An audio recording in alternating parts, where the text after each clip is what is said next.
On. Welcome, friends, to the Regeneration Podcast. We've got something of a potpourri to serve up to you this morning. My friend from last week, TJ Germinario, is here again, as we kind of hinted. And we were talking about some really wild stuff before I started hitting record. And just yesterday, late in the day, even in the US, I sent our friend Guido an email and said, if you have a chance just to pop on tomorrow, do it. And I had no idea if he would or not, but Guido just showed up. Michael Martin's kind of dialing in.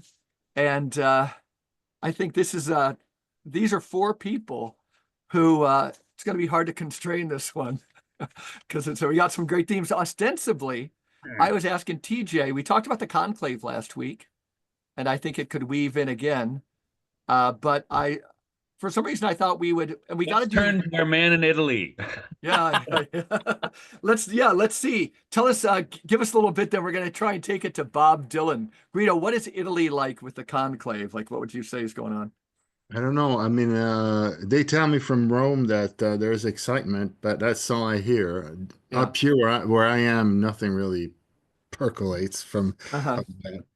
But yeah, no. So I don't know. My sensation is that maybe people are watching, but I don't know. I don't think they care that much. Yeah.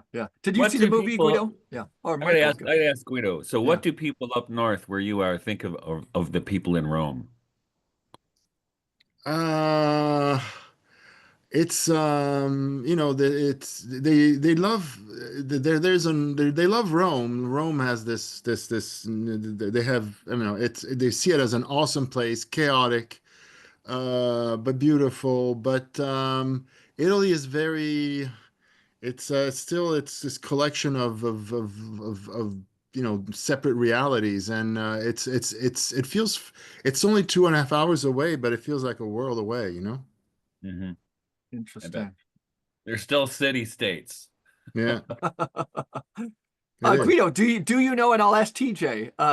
TJ's done some. Guido, I've heard you on, I think, another podcast. I think you know a lot of different music. I know you're very interested in music, but in TJ's very eccentric writings, and only because the big biopic came out last year, uh, there's different people. Who is this guy, Bob Dylan? We're looking. Last week we were talking about prophecies, like the Saint Malachi prophecies and things like that. Some people say Bob Dylan's a prophet. Is he? But I know he's very instrumental in TJ's work.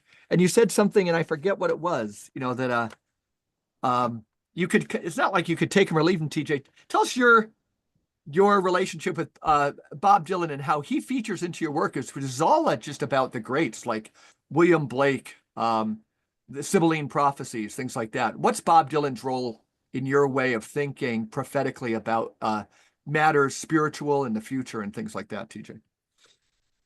Well, this is a person who has multiple manifestations. I'll call them almost like a person who experiences and puts out a metamorphosis type of a development, because he's not one thing. I have not seen the recent movies, nor have I read the recent books, because I make the assumption that they're going to be creating some sort of a narrative that makes this completely complex and somewhat inscrutable individual into something that can be absorbed by popular culture, and not upset its ideas about itself. But he from the very beginning was someone who was an irritant. When he emerged as a folk singer, I guess the current movie, as I understand it, romanticizes that phase of his life. But he was basically attacking, of course, through the mode of protest songs, a very corrupt and evil establishment that Americans had come to believe was freedom and democracy and all the good things, and the champion of good and righteousness in the world, and he was destroying that image, and for the best, really. I mean, in my life, it was good, and probably some of you too as well, to have those illusions blown away. But then he reached a point where he had to rebel against that image himself, and that came that sort of soul searching came shortly after the assassination of John F. Kennedy, which I think it took him another 60 years to finally figure that out and put out a song in 2020 called "The Murder Most Foul." But at that point he was struggling with it, and I don't know if this incident appears in the new movie. It does appear in a movie going back to 27, which was a flop, which was called "I'm Not There." And the incident was that he was invited by the New York Emergency Civil Liberties Union, which was an organization of lawyers quite even to the left of the regular Civil Liberties Union. And they were awarding him the Thomas Paine Award, their most prestigious award for the year, and he was there to speak about it. And he said, then this was 1 month after the assassination, and he said that he could see some of himself in Lee Harvey Oswald. Now this, he was booed, hissed, booed and hissed off the stage, basically. And after that, he was no longer what the New York Times called the conscience of the generation. He fell into with the left wing intellectuals into a disgraced status, and then he spun off into being a completely different thing. His next album, it was called My Back Pages, and it was basically a renunciation of everything he had done up to that point. He says good and bad, I define these terms quite clear, no doubt somehow. But I was so much older then. I'm younger than that now. Some of you may be familiar with sure. that song. And he went into a phase which was probably, in my mind, more prophetic than what he had done as a folk singer, protest singer, of these really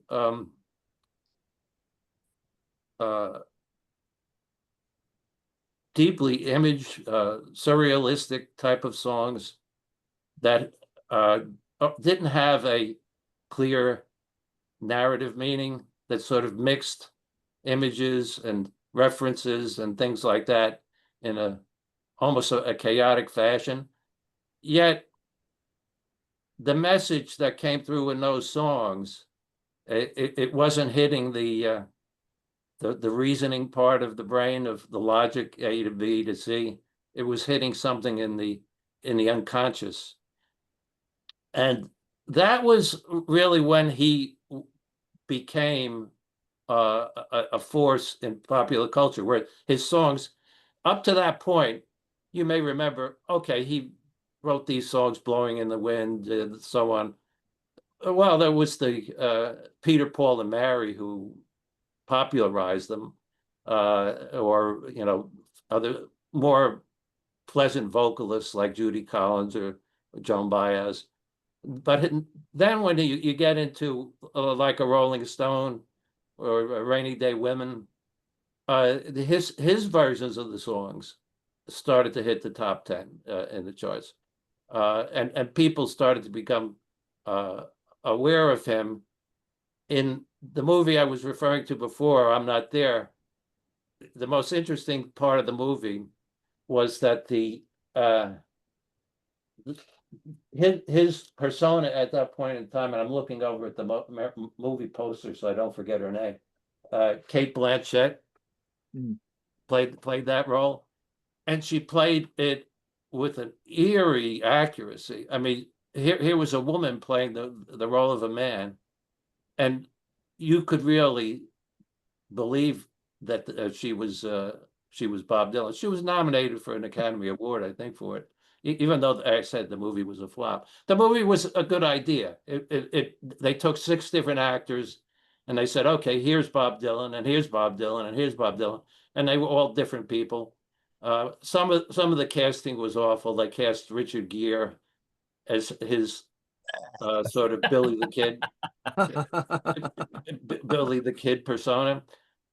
But Billy the Kid, I know I'm going off in a lot of different directions, so shut me That's up fine. when Yeah, when yeah. you want to. But Billy the Kid was a good example of what Bob Dylan was. Billy the Kid was not one person. He was an amalgam of probably different individuals, but I mean, there were different people, different names, uh, different even ways of acting and so on that were characterized his brief career. And that was something that was sort of unconscious with Bob Dylan as well. It was this thing of, okay, I'm not, as soon as you say you know what I am, I'm going to turn into something different. It reminds me of a quote, I don't know who said it, that metamorphosis is the ability to cycle through your various personas without being trapped in any one of them. And that's, I guess, my summation of what Bob Dylan was and what he meant. And he's still that way. I mean, he still keeps going. When he released that song in 2020, Murder Most Foul, Uh-huh. it actually reached the top of the charts. I mean, it was like, oh, who is this guy? Now he comes out of obscurity and suddenly has these things to say. And one of the things he says, and we can talk about it later, and is that when Kennedy died, he says this, the age of the Antichrist began. Now here's a Jewish singer, and he's talking about the Antichrist, and he does it in some of his other songs as well. Of course, he did have that one period rather embarrassing as a born again Christian, but His worst period. right. But there is this idea and a perception on his part, because like any prophet, and I'll call him a prophet, he sees things not so much into the future, but sees things in the present that show him the future. And he could see at that time what had happened to America, to have the brains of the president blown out in front of them, a nationwide audience. Really a sacrificial killing, not just an ordinary assassination, almost a sacrificial lamb, he calls them in that song, Yeah, yeah, Murder yeah. Most Foul. And well, I guess Yeah, that's let's see. Guido and Michael, again, like both you guys, that's all being totally honest for myself. Basically, that whole thing is new to me. Yeah, I just kind of knew him as a folk singer, knew some of the lyrics quite prophetic, liked a lot of it. There's a dear friend of mine who will be on the podcast sometime, Father John Gribowich, a huge Dylan fan. So we'll bring him up because I think that could be soon. Guido, Michael, what are you guys hearing? How about you, Guido? I don't know. Yeah, Dylan, mm, my parents, I mean, I was born in the States in those days. My dad was there. My mom and dad were there in those key days. They were in Berkeley during the protests. I mean, they saw it all. So we had his greatest hits, volume one and two, and also what for me was his best live performance in a concert for Bangladesh. It was, an entire side of the three record collection. And I remember listening to it a lot with my dad and really, cherishing it and all. And so we grew up. I mean, I grew up with this, and then there was him, and then there was also Cat Stevens, who was my favorite in that department. Peace Train, and all of that, the love and. all of that to me just came crumbling down with 9/11. I mean, you know, if I always assumed that we, all of us, were raised with those ideals, of love and peace, basic, really basic, no war, no missiles, flowers instead, that kind of a thing, which was just, yeah, sure. And then 9/11 happened. And I thought, okay, that the generation in charge is still that one, not mine yet. And these are the people who also have volume one and two, or should have, or must have volume one and two of Bob Dylan's greatest hits in their record collection. And what I'm seeing now is that that whole tradition is going to, up in smoke. I mean, where is Bob Dylanism? Where is Peace Train, Flower Children, Summer of Love, all those things that America actually created? Where the hell is it? I mean, the legacy of that. And it was such a shock for me to witness that it wasn't just a question of, our memory is short and that was then, and, and people don't remember, and those are just, hippies dying out. No, no, that's not the way it was given to us to be perceived. We thought it was real. And so I felt cheated. I really felt cheated. And I thought, so it was like the movie, the bad movie, Wagging the Dog, right? It's just you needed to create a mood for whatever political big game you're playing. And so at that time, it felt as though you needed to create a peace movement to withdraw out of that experiment with wargaming in Vietnam. And it seems like Bob Dylan, although he came before that, but it actually, that's when he grew, that's when he became, an icon, and his song became, anthems. It was with the Vietnam War, pretty much, the peace movement attached to that. And so I don't know. I mean, and so I started doubting it all. I mean, and of course, you find a lot of videos on YouTube saying that he was an opportunist. Joni Mitchell says very bad things about him, but you read, and I'm not saying But that, she says bad things about everybody. yeah, yeah, it's true. But that he was just an opportunist, that he didn't invent anything, that his way of singing was just, like he was imitating the hillbillies, and he was just, which I'm sure is unfair, is not exactly true, but I mean, he was just revisiting Woody Guthrie and so on and so forth. And also the bluegrass crowd didn't like him at all.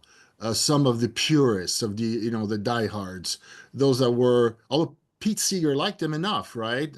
But he just thought that he was always where he was supposed to be in order to gain success. I don't know.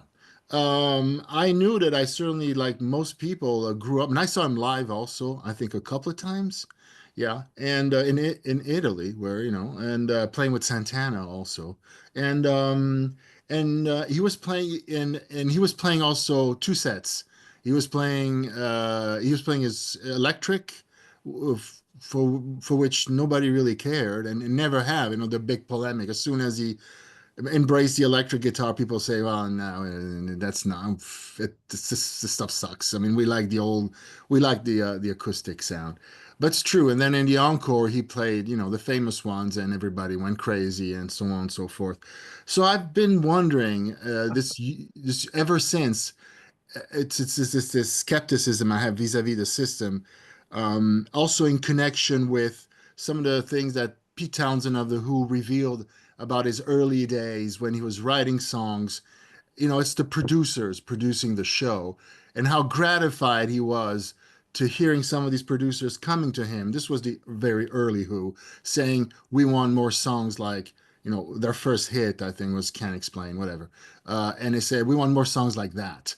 And he was gratified. He felt exalted and proud that he had what the producers wanted. And I know it's a conspiratorial, and so there's this element which makes you down. It's like, are you really, what you say you like, is it really your liking or is it something they're feeding to you? So there's that element. And then I'm going to finish with this and another, and I'm going to pose this question to you. And then there's the zeitgeist question, spirit of the times. Some of these guys during an era were just huge. Well, think of the Beatles, right? They were just, I don't know, a couple of inches below God in 1968. And then they disband and they become irrelevant. Their records, their music is atrocious. I mean, really bad. And the one who sells the most of the four of them is Ringo, which is saying it all, right? And so, and some of the some and very few of those great rock bands of the 70s have been able to reinvent themselves in the 80s. And very few, maybe only Aerosmith or Queen and a few others, but most of them just couldn't pull it off in the following decade. And Dylan is also one of these guys because I don't know. TJ was talking about some of his one of his songs, topping the charts in 2020. I'm sure it's true. I didn't hear it. I didn't get to hear it. And it feels as though that guy made it so big, Dylan made it so big in the 60s that he's been resting on his laurels ever since because really, he was musically speaking irrelevant. I mean, let's say it after Bangladesh, really, ever since. And also John Lennon and castigated him. I don't know if gratuitously or not. I don't know. So there's these things I don't know anymore. So I thought it was real, but 9/11 proved it wasn't. One and two, how does it work with the zeitgeist, with the spirit of the times? It's as if almost it's these guys that says that epochs are like these archangels that herald an era and bring in their train all the arts that are going to become popular. And as soon as they pass the baton or just when it's no longer their turn and they step down for a new epoch to rise, everything that came with them also just vanishes, which is weird because how could it be that something, it's like Paul McCartney could no longer sit at the piano in the 70s and come up with a beautiful tune and he was just and he was just popping them out at incredible rhythms the previous decade and it wasn't happening anymore. It's as if there was like the spiritual basis for being there and being this god of music. It just poofs away. So it's all very weird, I think. That's great for, again, not even knowing what we'd be talking about. Michael, what are you thinking? So, I mean, so I guess it was probably 19, maybe 20. I bought this big, I wish I still had it. I don't know what happened to it. This big book of all of Dylan's lyrics. And I was never a huge Dylan guy. I mean, I like Dylan, but I was never huge.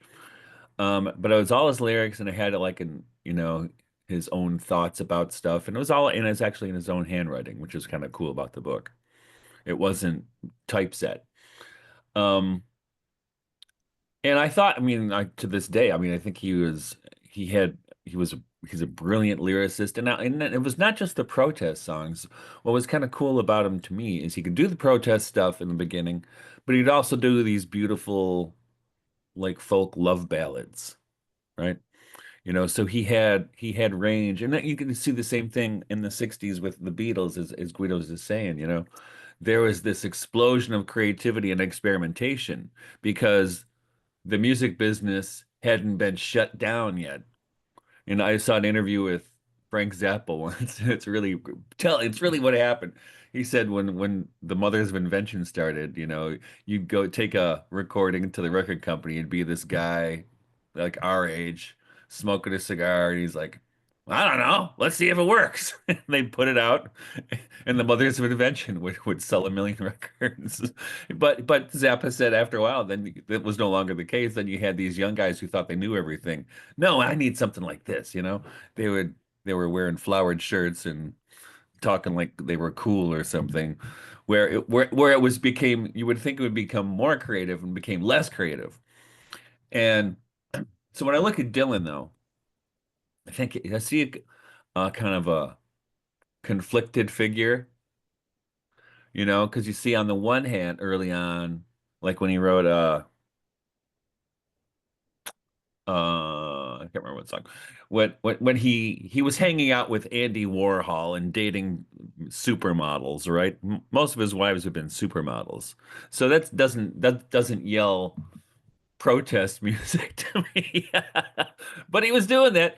But on the other hand, I think he never felt comfortable in his own skin.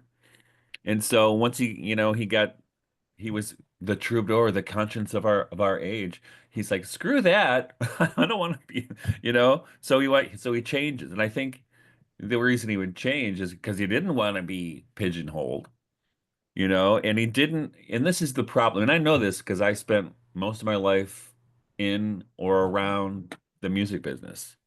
In fact, there was a video that just popped up this week of Chad Smith from the Red Hot Chili Peppers. Uh-huh. Yeah, it was great. Well, I know Chad because we had the same manager back in the 80s. And I don't know how many gigs I played with Chad. He was talking about playing 6 nights a week back in that time. And I bet I was playing on gigs with him 4 of those 6 nights. So Mhm. we played with his band all the time. And he was talking about,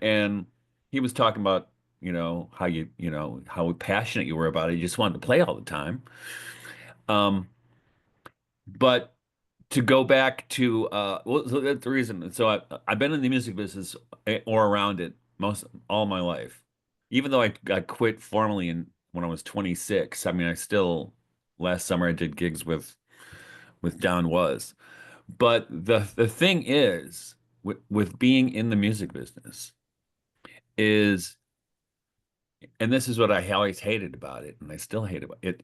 You you turn yourself into a product. You're a commodity. And I think Dylan both loved that because he made a lot of money from it, but I also think he also hated it because I think he has a conscience, and that's I don't know how one escapes that. I mean, you can't. I mean, to try to do music of integrity. I mean, integrity is nice, but you have to feed yourself too, right? And what happens? People fall into popularity or a success. You can never. There's no formula. You can't predict it. But I do think, this is true, and we know this, that the CIA even got involved in the music business. Sure. You know, I can't remember what I saw, but it was what's that? The Laurel Canyon, right? The Laurel Canyon music scene. Hmm. Dylan was peripheral to that, but it was like Crosby, Stills and Nash and the Holly, all these kind of Well, groups, the Beach Boys. Zappa was the epicenter of it for a while. Yeah. But that I mean, they were the flower power hippies.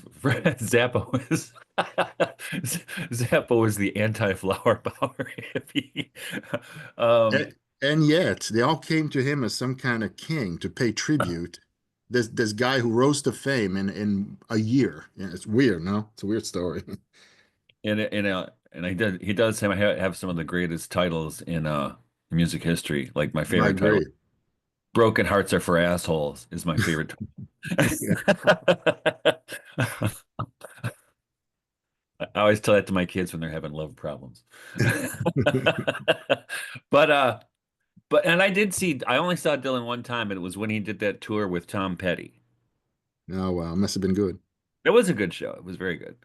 Um, but but I think, I mean, as somebody who has a deep appreciation for folk music, I mean, especially for English and Celtic folk music, I like the the the the tunes by Dylan that are not political so much, like "Only a Hobo," for instance, which Rod Stewart did a great cover of that one, and some of the love songs I think are really extraordinary, because he tapped into something, and I think especially when people are in their 20s, like Dylan in his 20s and the Beatles in their 20s, they still have enough of a chip on their shoulder to not know they're supposed to follow the rules, if that makes sense.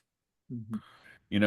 And because they don't know they're supposed to follow the rules, they don't follow the rules. So they do stuff that it's technically not allowed.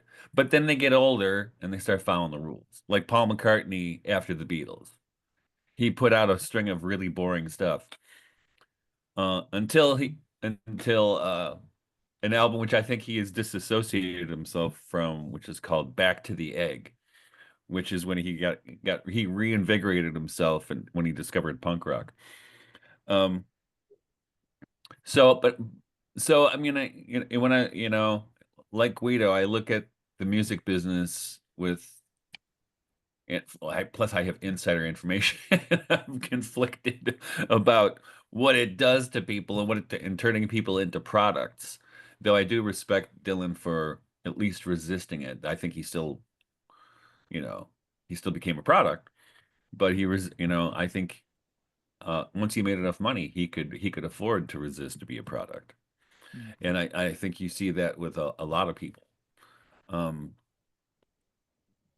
to call him a prophet, I don't know if I'd go that far. Um, but I almost like, I think especially in the political stuff that he did early on, and even in the which I don't think I heard Murder Most Foul. I may have heard it, but I think he's almost like a journalist, observing the times and trying to comment on the times. And certainly that's something he got from Pete Seeger and Woody Guthrie, right? Um, and certainly, Joni Mitchell's not wrong. He did. He basically was imitating hillbillies. Like, well, Joni Mitchell can be a bitch. I'm just telling you. But he was imitating Woody Guthrie. But you know what? That's how you become somebody when you're a young musician. You imitate somebody else, and then you find your own identity eventually. Well, isn't So, that sort of the tradition of folk music as well? I mean, nobody just comes out and invents it from scratch. right. It's a tradition that people build upon. Hmm. And I think that's an important feature of Bob Dylan that I don't object to that. I know the criticism you're talking about. I don't object to it either, but I think Yeah, that's that he copied Woody Guthrie, but in a sense he was it's how it continuing is. the tradition of Woody Guthrie, who was at that time dying in a New Jersey nursing home not far from where I live right now. Uh-huh. And I mean, who would maybe still talk about Woody Guthrie if it were not for Bob Dylan? It's the way that that type of music grows. But the question of prophecy in the sense of Nostradamus or looking into the future, no, he's not that. Wasn't that type of prophet. That he could crystallize some things that were none of us could totally see. I mean, when he in the song "Murder Most Foul," uh, he has the line, the whole world was watching, but nobody saw a thing. And that's the character of something that which is what I wanted to talk about in connection with Bob Dylan. It is that Guido quite appropriately mentions 9/11. There are in 9/11 what was proven, and Guido acknowledges it, is that we were and still are under the control of the very people who murdered John F. Kennedy. Um, and John F. Kennedy assassination, Guido, you were in Italy. You may not have felt it the way we did here. I can remember when it happened. I wasn't born, but Yeah, I don't think it You weren't born. I mean, I was watching on live TV when Jack Ruby stuck his gun into wow. Oswald's guts and killed him. And I watched the Zabruta. Dylan in his song says I've watched the Zabruta film 33 times, which that number is interesting. I It won't go is interesting. uh, so this was something that you were seeing, Guido, from afar, and I don't discount your insights and Michael's into the music industry, about which I know very little, but I know these were traumas that occurred, to us, especially younger people like myself. I mean, I was 16 years old when not even, what was it, 1963. I was 13 years old when when Kennedy was killed, and when the Cuban Missile Crisis occurred, and we were looking out our window every morning to see if the world was still there. So one of the things that I want to focus on in this discussion is the creation of false narratives. And we're seeing we're in a world where actually the truth is being systematically expunged, Right. and a whole false facade, like a Potemkin city, is being set up for us. And part of that it was 9/11. I mean, even to this day, people don't understand what Yep. happened what happened on 9/11. Yeah, the CIA likes to broadcast tragedy and assassination attempts, right? Right. Yeah, Film it right. live. Make sure it goes out to millions. Right, and it's a part of a psychological conditioning of people to accept whatever. You can accept that three huge buildings on 9/11 fell at a free fall rate, which is a defiance of the law of physics. And when Kennedy was assassinated, that a bullet turned around in midair.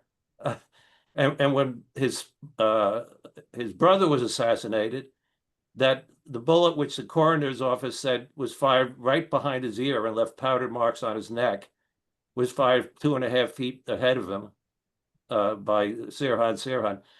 All of these things, it's not like they just the powers that be. I won't say the CIA alone. I'm not sure who all is involved with this stuff. I'm not in a position of power to know that kind of stuff. But they don't want to make any attempt to show you that this is not ridiculous. It's not an insult to your intelligence. Far be it from that. They want to rub it in your face. They want to rub it in your face and say, here, what I was trying to say is that regardless of what that episode was, but regardless, no, but and you're addressing all the crucial issues, but it's that I mean, it was a coup d'etat. It was a turning of the screw, and it was a coup d'etat. No question about that. I mean, but even that is too much to see. It was the proclamation of global war that came after it.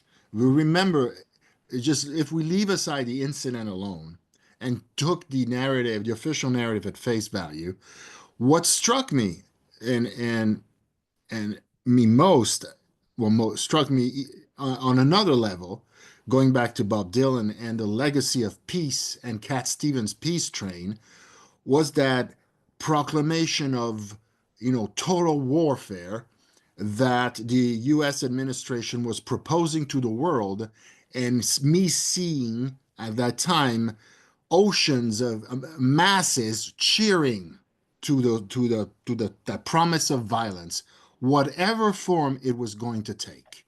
We knew that it took him the run up to the war starting in Iraq. It took him a year and a half or whatever.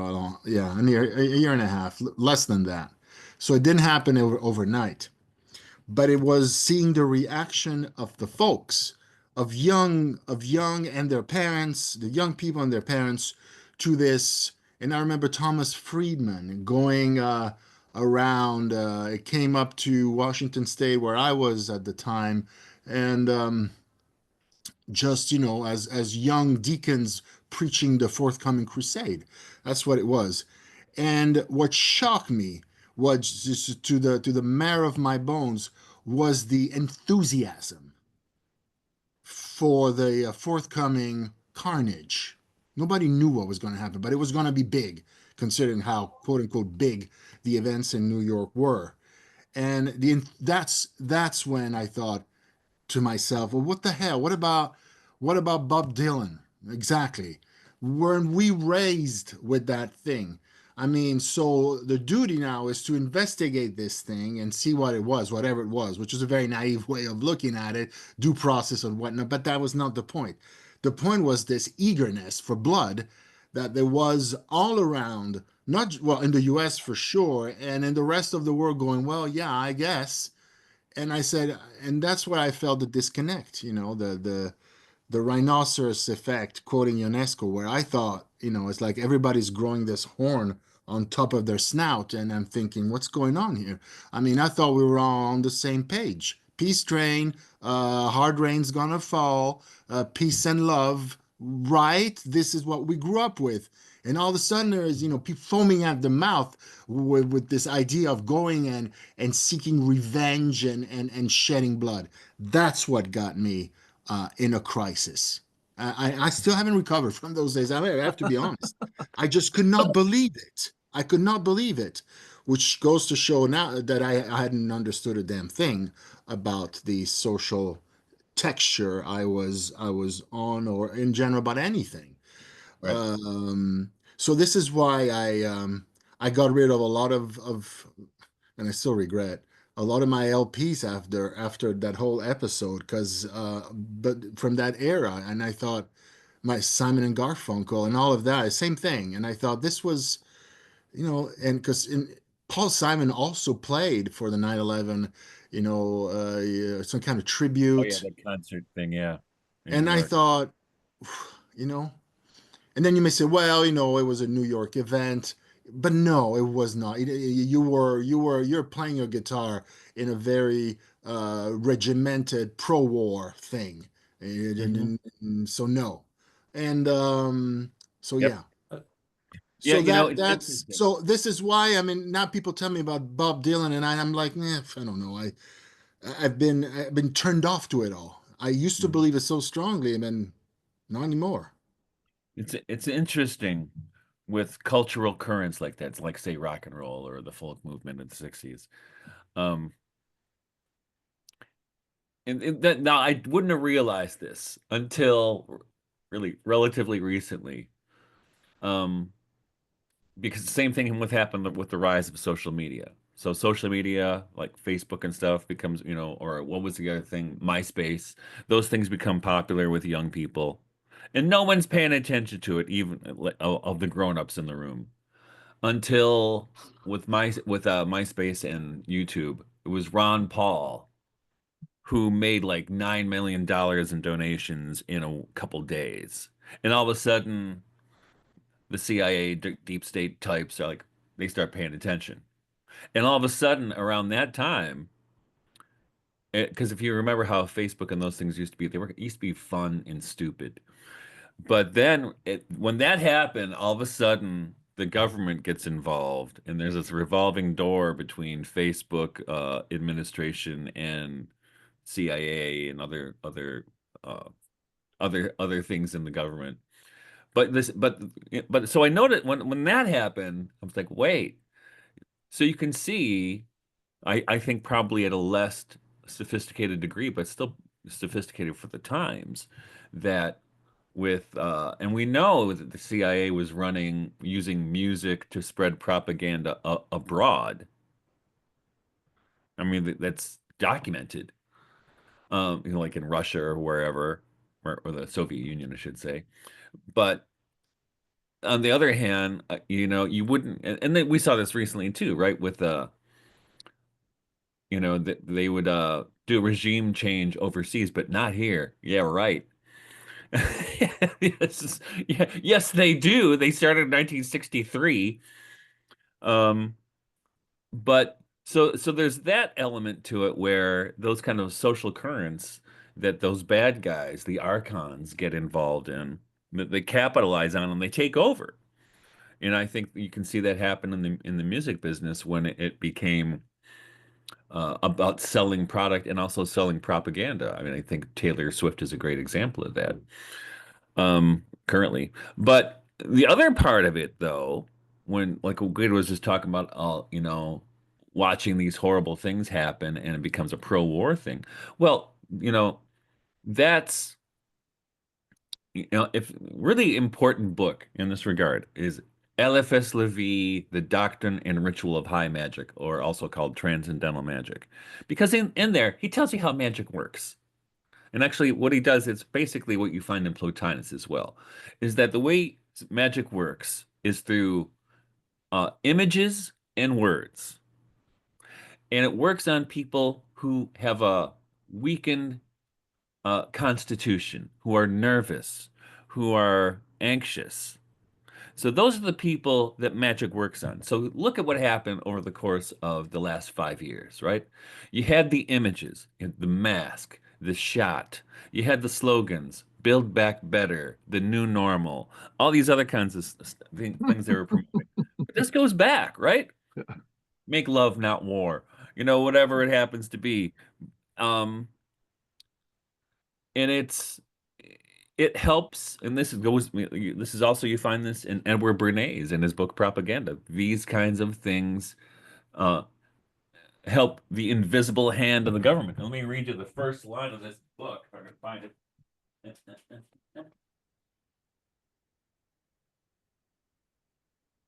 You're mentioning the Satanic Bible, The Anton LaVey one, LaVey.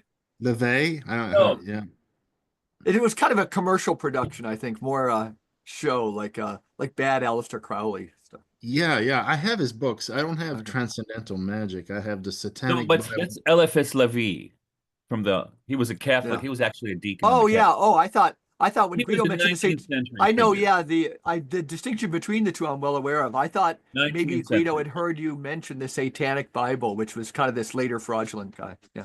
Oh no, Levi. 19th, How do you spell Levi? Oh, just Levy. L-E-V-I. Levi. Oh, okay. Yeah, while you're looking for that, Michael, Yeah. maybe just try and segue back to our conversation about the conclave, being as we have Guido Sure. here, is that the idea of that we've been talking about, of this constructing this edifice of false reality, and the whole traditional theme of the advent of the Antichrist. Are we at that stage now, or are we still somewhere preliminary to it? Yeah. I could see that it, again, what I tried to talk about with Bob Dylan is this very thing about constructing this edifice of false reality, even though it's based on ridiculous premises that anybody could shoot holes in, because they don't really care. It's the idea of setting up a counterfeit church. I talked about this last week, Guido, when you weren't involved, but one of the great prophets of Catholic prophets of the 19th century, Emmerich, said that yeah, there will come a time when there will be a dark counterfeit church, and the true church will be persecuted. Yeah. That is something that fits in with Malachi's prophecy about Petrus Romanus, that he will preside over the final persecution of the Catholic Church.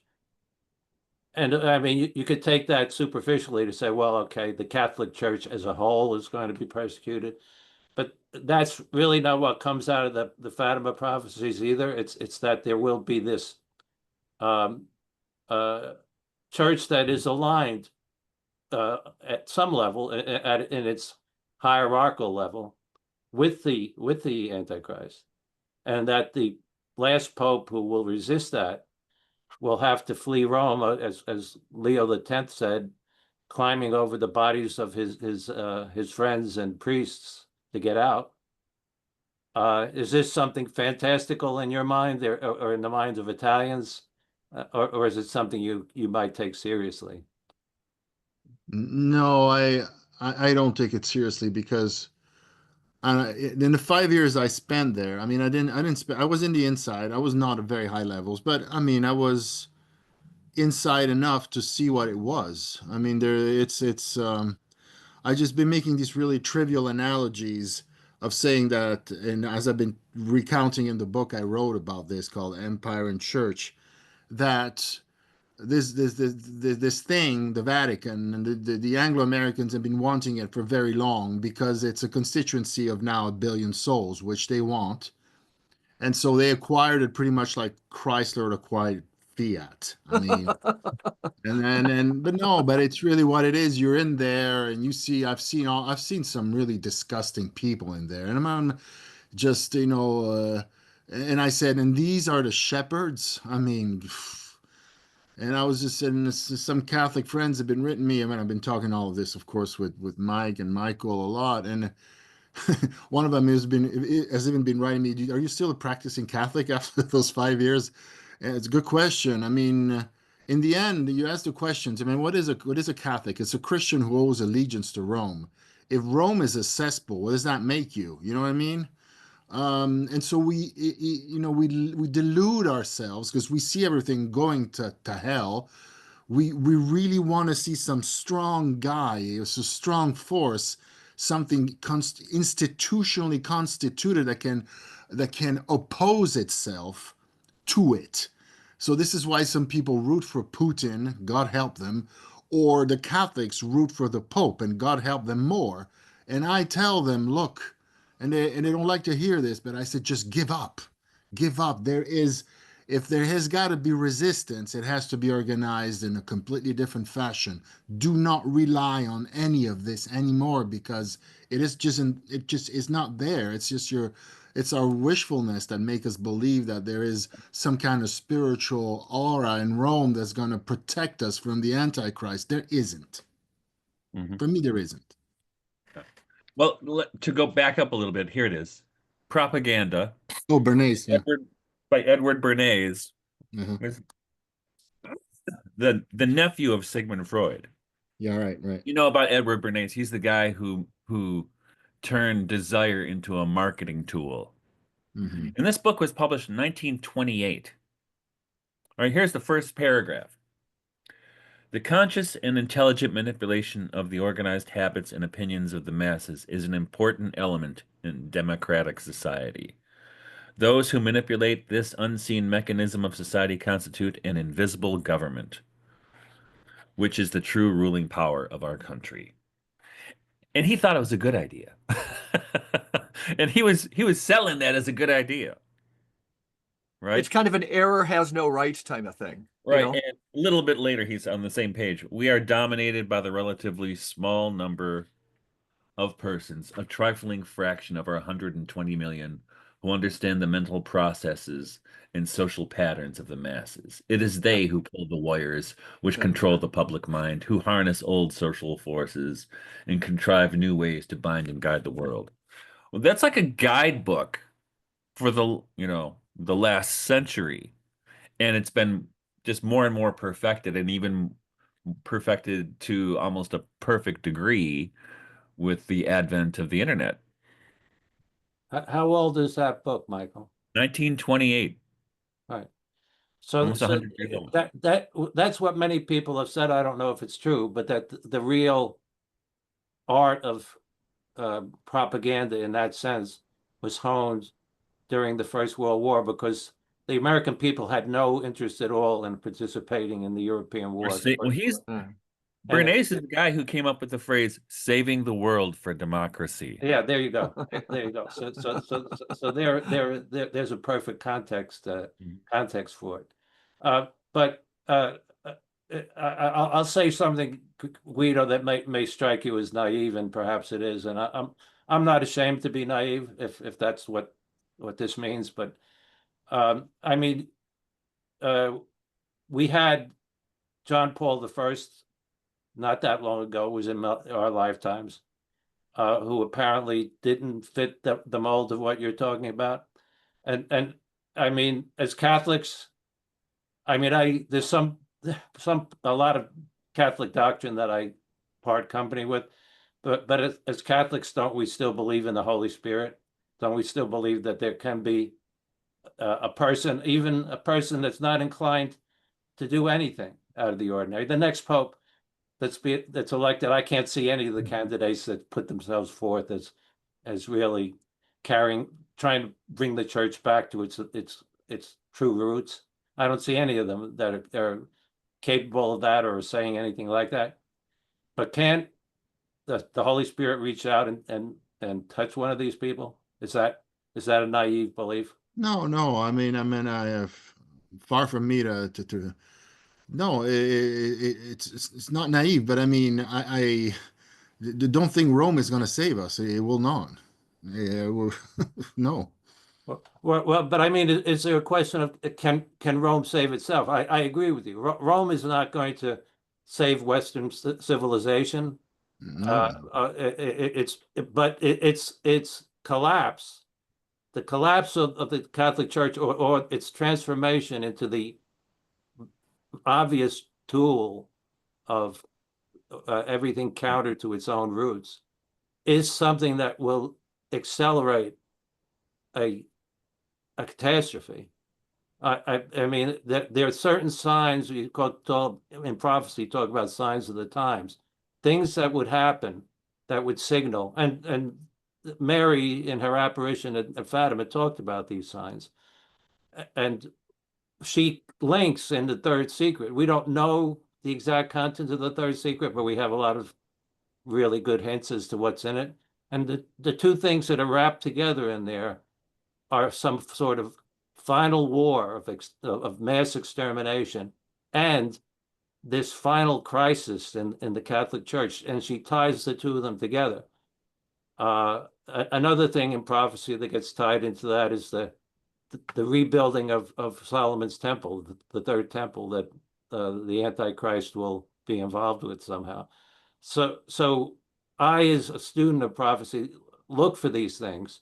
And I only take an interest in this conclave not for the politics of it. I could care less.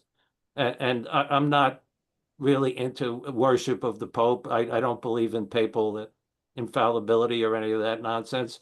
But as a as a signpost for where we're going, it is important. When I found out that Francis had died, my wife told me. She follows the news more than I do, and I said, "Well, this is something very important. This is something significant in prophecy that we have to look at." And I think it is. And I could see living close to it or having been inside the Vatican, you have a jaundiced view, and I don't discount that view or the veracity of it. But still, this this institution that has been with us for the last 2,000 years, and which basically held European civilization together for over 1,000 years when Rome collapsed. Its disintegration or its re-emergence as something totally cynical and evil and corrupt is something that we have to be concerned about. Just can't blow off and say, well, it doesn't mean anything. It does mean something. But I think, Can you hear I've me? been looking at this for a long time, but I think part of the problem is the category error of interpreting the Vatican as the church.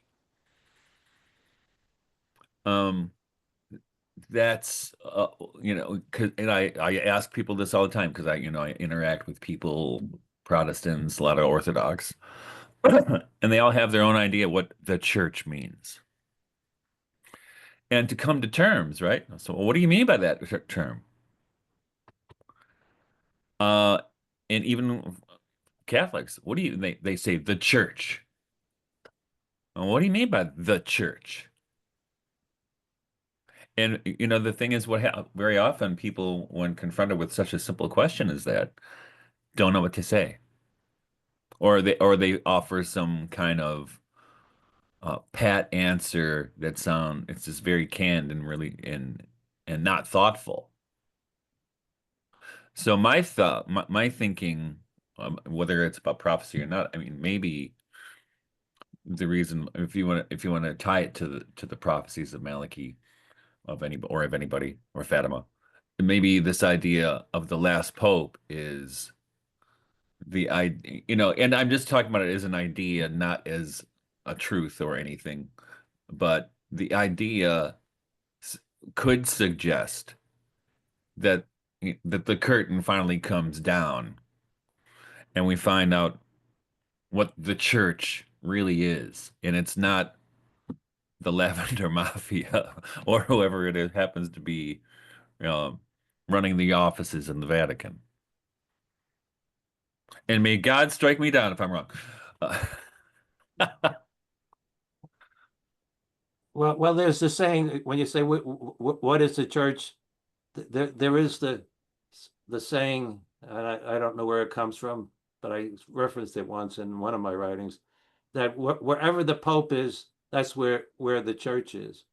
So when we have the prophecies that say the Pope will leave Rome and go somewhere else, the significance of that is, and it goes back to what Michael has just said, the church, the true church, goes there too, and that's a significant event. The church did not originate in Rome.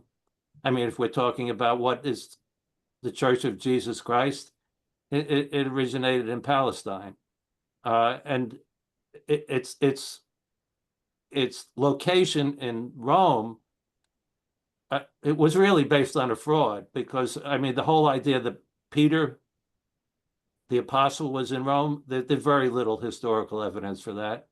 There's good historical evidence, ironically, for the fact that his opposite, Simon the magician, was in Rome and performed for the Emperor Nero.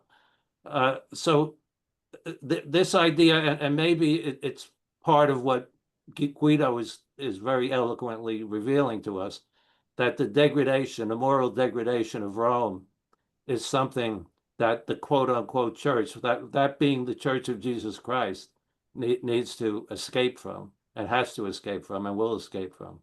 Yeah, and there's a general sense too, kind of having followed your writings, TJ, or what I think, or I'll begin by saying, one of the anecdotes as I've heard it, and I haven't followed much about the conclave, even though I work for the institutional church, is that you take some of these old guys like Guido's friend Gerhard Mueller or something, and they see some of these. With Pope Francis appointed a lot new, many, many new cardinals. And there's these stories of a lot of these people, they Back don't in the know each deck. other. Yeah. We don't know a lot of these people, but they're seen as kind of non-entities. And I don't know what TJ thinks, but if you're looking at, the banking scandals that are all just bubbling underneath the surface, and all of a sudden maybe some non-entity does get elected. So it's the big powerful people like Cardinal Sarah sees these guys coming in. They're just not entities. They don't have the stature of those of us who really know the game. And so there's just kind of a poetic hope that that somebody, not like exactly the movie Conclave, but something might trip up a series of events, because the pressures on these scandals are just so big right now. And I almost think that's what your book, Guido, is kind of showing. That the church, was kind of so cornered at this time, that it basically, Guido would say, kind of handed over itself to say, we're just, all right, fine, we'll be the Catholic Charities wing of the New World Order. But some of Yeah. those, yeah, Well, some of those tensions are still alive, I believe. But where I kind of like TJ and some of the poetry of some of these prophecies is that maybe enough of a scandal brews up that there's just a shit show, and that there's some type of like unveiling of some of the degradation, and that a new thing begins, like a new spirit kind of begins in a more simple way, that like just a conflagration of where we just see kind of the darkness. We see behind the curtains a little bit. I don't know. And I can't say it's going to be a 24-hour period, although it didn't take long for John Paul I to be off, so it can be a pretty condensed state. But I'm just getting at some of the poetry, which for me, and there's no goal I have, but to reconcile Guido's work in Empire and Church and some of what TJ has done over the years. And one of a theme you both share too, with Guido's interest in perishable currency and TJ's whole work on usury, is that this epochs we've been talking about. The last episode, Guido, when we had TJ on, was just what's our frame of reference to look at some of these, what's going on now? Is it the 4-year cycle of the current president of the United States? How do we get at some of these changes we're seeing? But I don't know, just a little poetic hope that maybe there's something kind of blown way open, and that because of usury, that all of a sudden, we're seeing it in real time. For me, I can't disconnect it to the fact that in the US, literally every parent knows the schools are not functioning. Every current retiree of the baby boomer generation into like what their future is going to be vis-a-vis the health industry in America, where you can't get appointments, you never talk to a doctor, you the access to your data, you don't even know what's doing. No doctors are talking to each other. It's all already kind of collapsing in real time so fast. So for my personal investment with some of this way of thinking, I'm not even, when TJ uses the word prophecy, it's, to me, we're living in the boiling cauldron. I look to my right and I see a huge institution like the American school just in massive crisis. And all these attempts, like the last great attempt is just keeping screens out of schools. Oh, we finally did it. We got draconian. We have strong, strong leaders who said keeping screens out of schools. That's a step. They're bad, but it's certainly not going to save the schools, certainly. Go ahead. Keeping what out of schools? It's Gaines, like our local school district, no cell phones will be allowed in school next year. Oh, okay. And that's like Gavin Newsom was going to do that. But that's seen as strong political leadership. And I'm somebody who's, as far as that goes, that's a good idea. That's a good idea. But it's not going to save this crumbling. It's pretty performative. Yeah. The age of these We're massive doing institutions. Yeah. We're proactive. Yeah. Well, one of the things that, interestingly enough, and I've written about it, that there's very clear from Nostradamus that I'm not one that says Nostradamus is 100%. He's not infallible like the Pope. He has his, but one of the things that comes across very clearly is the US of A in this final conflagration that is coming, this final war and this final crisis of Western civilization, plays no part in that. Plays no part in it. That America will, insofar as he refers to it, and he refers to Amerish, he calls it in the medieval French, will fall into chaos. And I think what you're talking about shows that very clearly. The underpinnings of America, which since the Second World War, whether you like it or not, Guido, has sustained Western civilization, is going under very rapidly. We can see it here, and Mike has just referred to some of the more peripheral incidents of it more clearly than any other people in the world. I don't think the Europeans understand this at all. That's why they're so perplexed by what they're seeing with Donald Trump. They see that, well, this is just this personality and he's kind of crazy and whatever. No, this is America. This is what has happened. And this makes it all the more plausible that once you take away what has been really the economic, military, and structural, even philosophical underpinning of Western civilization in the latter part of the 20th and early 21st century, now you're in free fall. Now you're in free fall. And the bad news about that is that involves enormous suffering, perhaps also enormous bloodshed, but also, on the other side, enormous opportunities.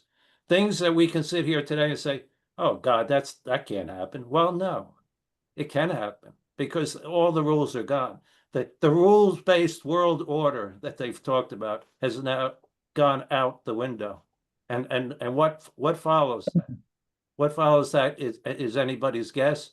And that's going to be part of what is involved with this new conclave, because since John Paul I, it's pretty much, as you said, Guido, whatever the U.S. wanted, that's what happened. We wanted to have a pope that would help bring down the Soviet Empire, and they provided us with John Paul II, and he helped do that, and so on and so forth. But now that underpinning is gone. Well, yeah. Well, that's what we had, which with the commemorative coin for the COVID vaccines issued by the Vatican. I mean, that if that doesn't scream out new world order to you, nothing can, right? And that when Pope Francis saying that getting the vaccine was an act of love. Talk about a magical formula. That was all at the behest of the World Economic Forum and all those other evil douchebags out there in the world. So so I don't you know, I I got my old pastor chastised me in a really funny way one time because I can't remember who it wasn't we were talking about the Pope. We were talking about a bishop we both knew. And I said, "Are you sure the Holy Spirit picks these guys?" And he said, "You be quiet." But I can't buy it, right? I can't buy it. There's so much corruption and rot, and I think part of the propaganda is telling you that, no, it's we're led by the Holy Spirit still. We get the Pope we deserve. And part of the reason I got kind of fed up and stopped going to church was my own bishop, he's no longer a bishop, they moved him someplace. Uh what came to our parish because in the Eastern Church they try to make it once a year, once every other year to all the parishes. And basically, he was saying the problems in the church were because of the laity. And I'm like, okay, I'm out. I'm out. Yeah. Well, you're getting the bishops. You just no, no, no, no. That's not how it works, buddy. Okay.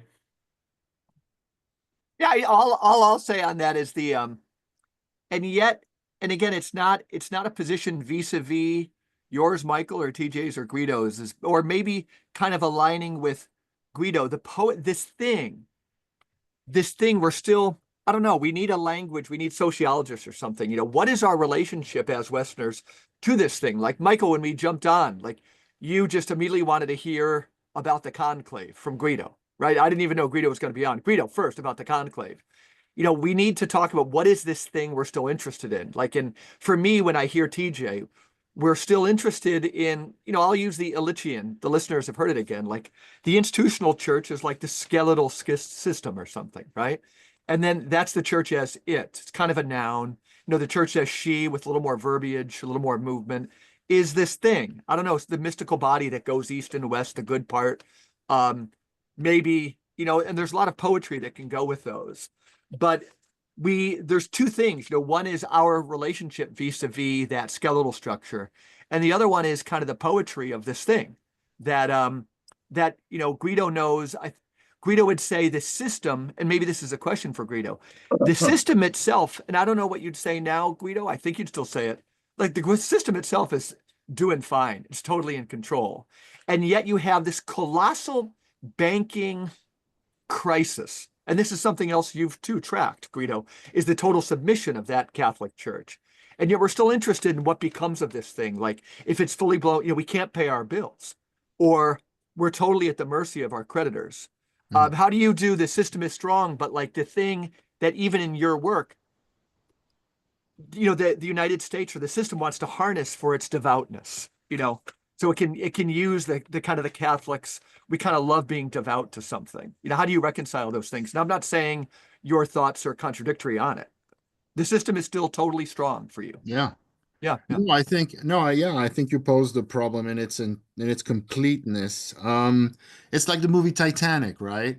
I remember when the trailers came in '97 or so, and the trailers came out, and I watched them, and I thought, this movie this movie is gonna flop in a way that's gonna be so bad, and it turned out to be like the greatest blockbuster of the galaxy.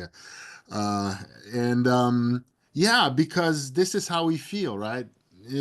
Helpless, completely helpless. We don't know what to do.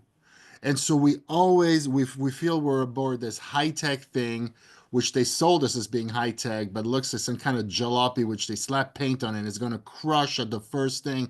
This is what the economic fear is all about.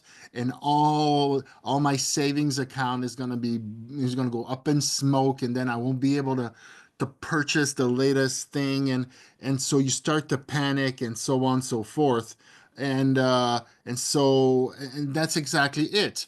And so the Vatican is just the spiritual component of the same machine. It's one and the same. It's the technostructure. In this sense, the Anglo-American Commonwealth was really smart, because they've always hated the Pope and all of that.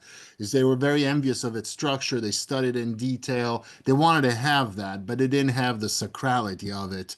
And so what could they proposing instead Darwinism, in which they not even they believe in, of course. No. So they were really smart about it. They just bought the thing, and now they have it. But as they told me inside the church, and this was true even before, you could not have an American pope because then it becomes too obvious, like Travis the First or something. That's not going to work. And so you have to keep up appearances like the International Monetary Fund of the World Bank. They're all extensions of the same octopus, but you got to have some diverse people at the top. So you give an impression of pluralism and all that kind of thing. So and again, it goes back to what I was saying before. We want somebody, we want our team to win for us. We want we want the man. So we don't like the man up there, so we need to have another man up there who's going to kick the ass of the man we don't like. So we cheer again for Putin, or we hope the next pope is going to kick the ass of, I don't know, the head of Morgan Stanley, if we think he or she is the evil ruler of the world or whatever. Um, if we keep thinking this way, it is going to be a disaster, no matter what. So it's not even a question of trying to yeah, the system is strong. It's never been stronger. It's not true. It's collapsing. And Trump for me is just one thing that has struck me in all of the studies that I've done of political economy is the perfect continuity of policy in the U.S. imperial in from an imperial standpoint.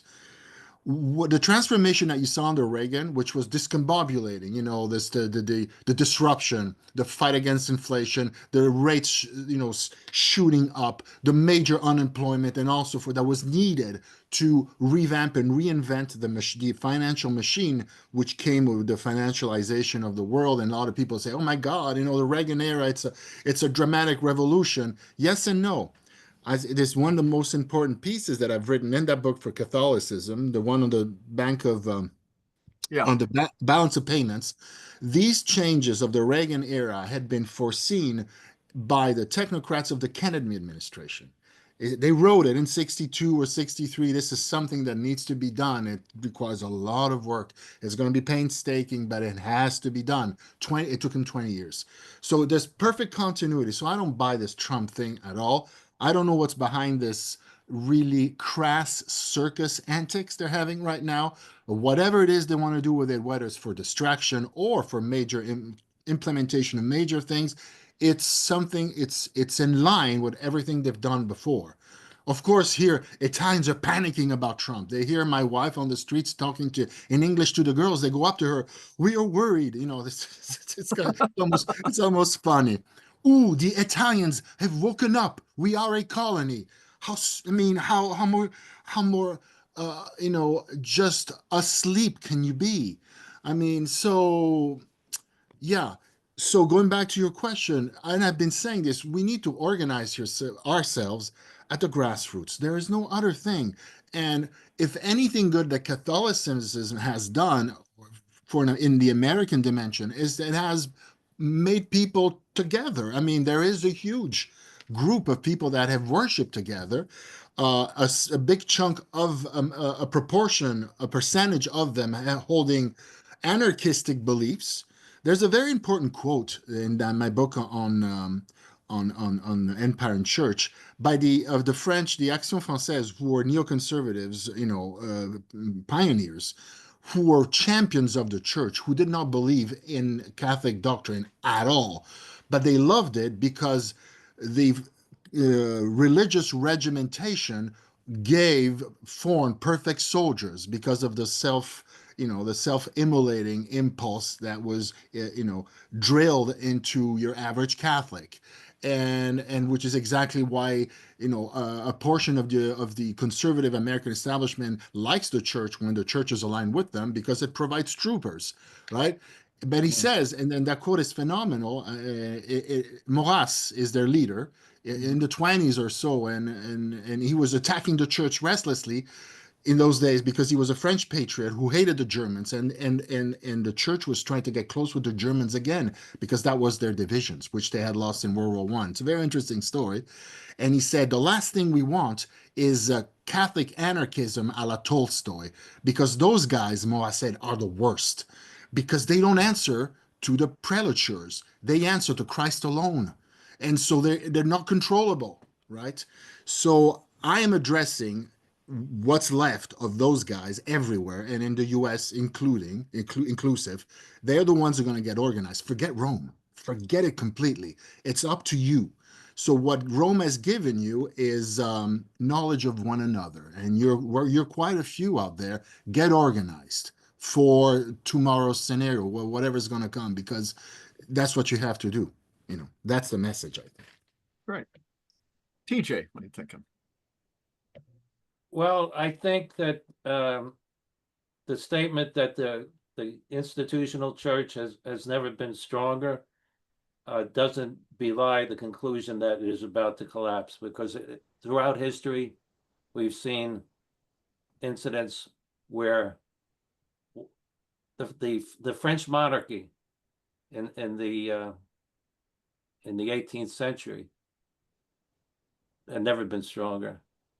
It was the dominant power in Europe and perhaps in the world, collapsed in a period of several months.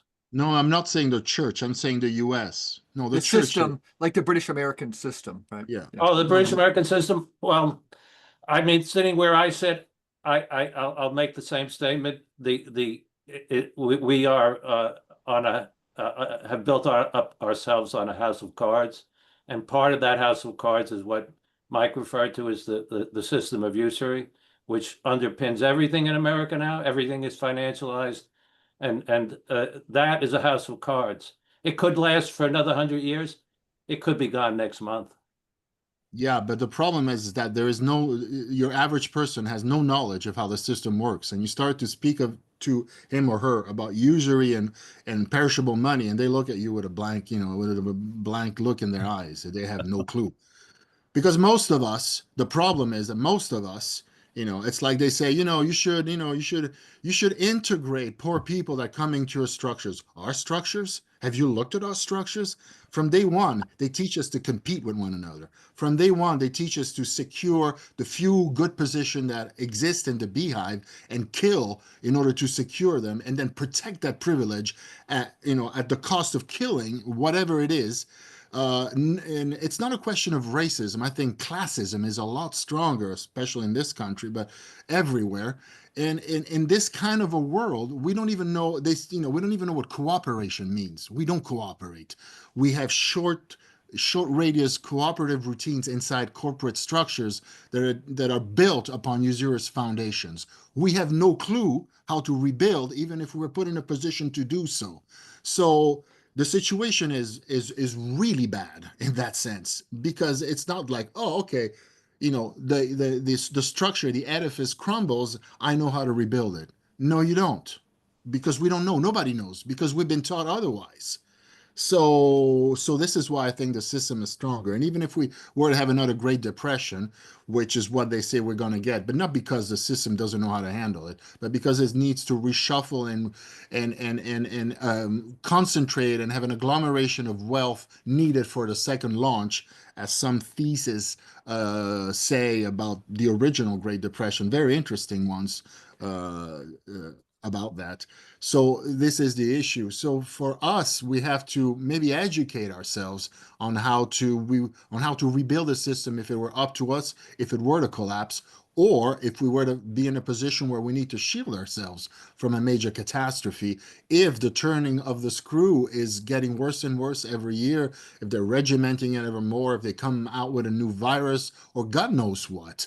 The problem is that at this stage, we're still unprepared, because the vast majority of us doesn't even have any clue as to how the system works and how the system exploits us or teaches us to exploit one another.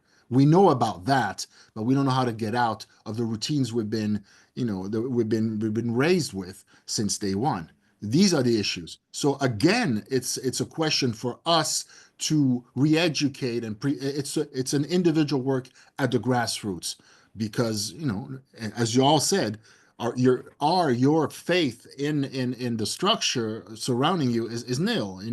We're afraid of it. So then we have to, and we have to that go back to that reliance on us. Well, should we act to save it? Because the structure of the American empire is the greatest force for evil in the world today, without Mm. any doubt. Well, maybe so, And but and and there's and, and, and if it collapses, it will cause suffering, and we should think about how to mitigate that suffering. But to mitigate the effect of it, no, because the effect of it hopefully will be, and I pray it would be, to paralyze the American empire for a period of time for the world to save itself. Because if we continue as the empire of the world, the new Rome, the human race and the whole biosphere will be exterminated. That Our Lady told us that at Fatima. So our obligation is not to save America, is perhaps to try and work, as you say, on the grassroots level to try and help mitigate the suffering that is going to come. But we will not avoid that suffering, because what have we done? What have we done? I mean, we have to acknowledge that. What have we done, and what does that mean in terms of what reconciliation will have to take place? Well, I'm pretty sure the Anglo-American Empire has been inflicting a shit ton of A suffering ton. on the world for a long time. So I'm glad to see, like, I think Marco Rubio, I think when he first took office as Secretary of State, said we're now a multipolar world. It's not a unipolar thing, right? So, which Right. I thought was one of the smartest things I heard from an American politician, and actually true. Where he said we're not doing this anymore. We're not. Maybe they still will, but but the idea was like, no, we're not doing Ukraine. We're not funding this. We're not, you're on your own. But instead, And we'll bomb the Houthis the next day. well, it's And we're true. still funding the shit out of Ukraine, and we're sending old F-16s over there. Yeah. But the idea that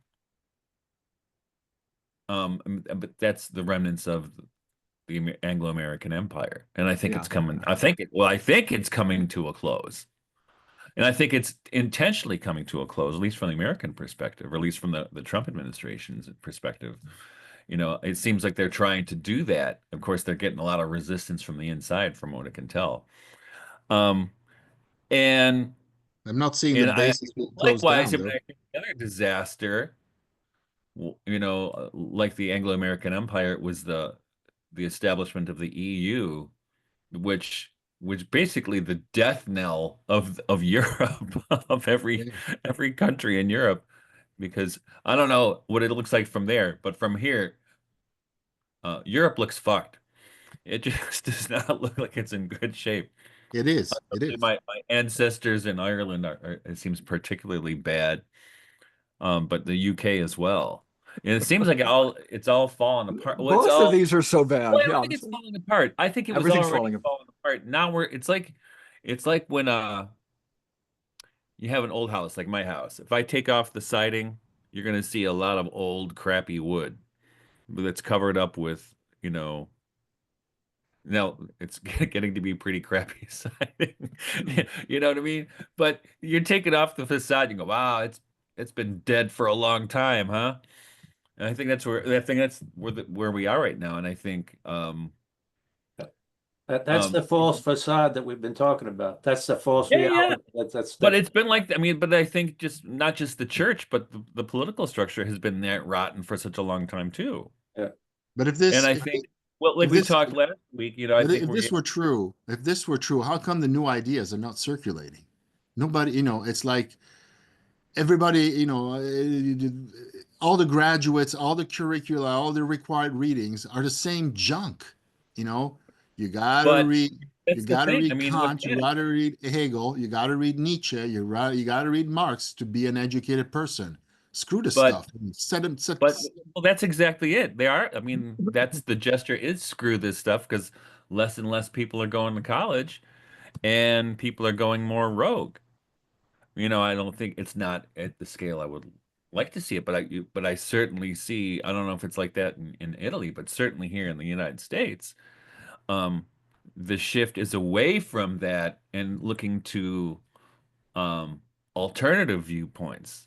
I could go To both ways, Michael, and you could be right, but this is the million dollar question. It seems that for every person who's kind of going rogue and maybe doing something back to nature, 15 are just staying in their parents' basement, like working at the, you know, the local. And again, I'm not even blaming them. They're so good right now, so good at ruining hope. The average young person, like what to buy a car, to do anything, that people are questioning it. But when you look at kind of intelligent young men, they're questioning it, I'm finding, only to fall right into too many just Well, they're standard discouraged. narratives. Yeah. And well, we have an environment of discouragement, and I think this is And none of it still, includes like I talked peace. before, That's the one thing missing. Yeah.